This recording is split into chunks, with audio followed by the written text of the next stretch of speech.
Hey everybody, Renny with Double Black, and right now we're going to share with you Ego Maker Compound. Now this is a great compound because we're able to design it. It's water-based, it doesn't have an offensive smell to it, and the abrasive's made to cut and finish down really smooth. So what we've done is we've taped off this hood. It's really challenged. We'll zoom in, get some close-ups. It's a repaint.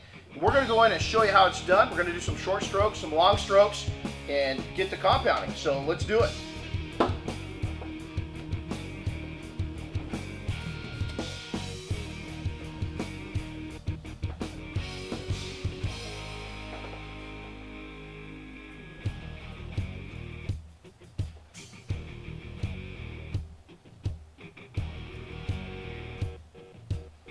Okay, so we've got the paddle prime. We're going to come in here now. Just give it a little finger here just to take and kind of work it in. See how its reaction is. We've got good coverage on that. We're going to bring it up to a moderate speed at first. Just to work it into the pad. Here we go. Nice slow. We're going to cross hatch it.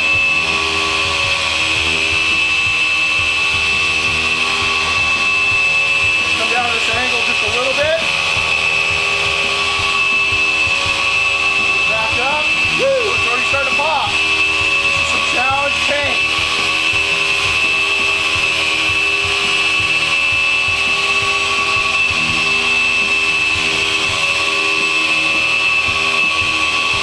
Now I'm going to lighten the pressure up a little bit. Oh, you can see the repaint coming through. One more pass. Nice and workable.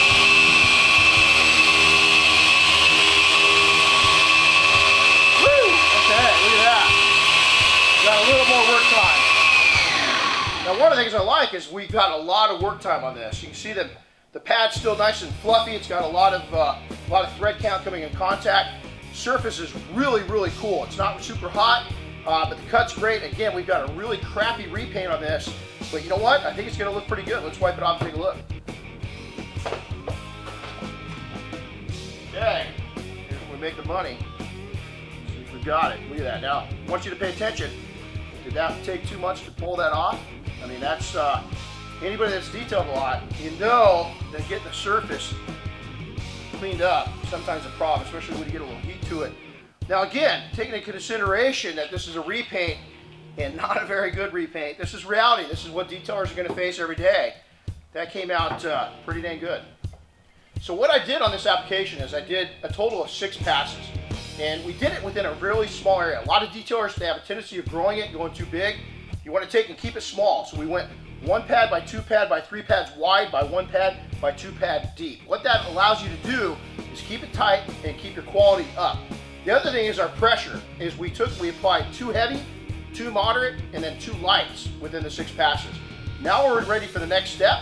We'll talk to you here in a second. Happy detailing, everybody.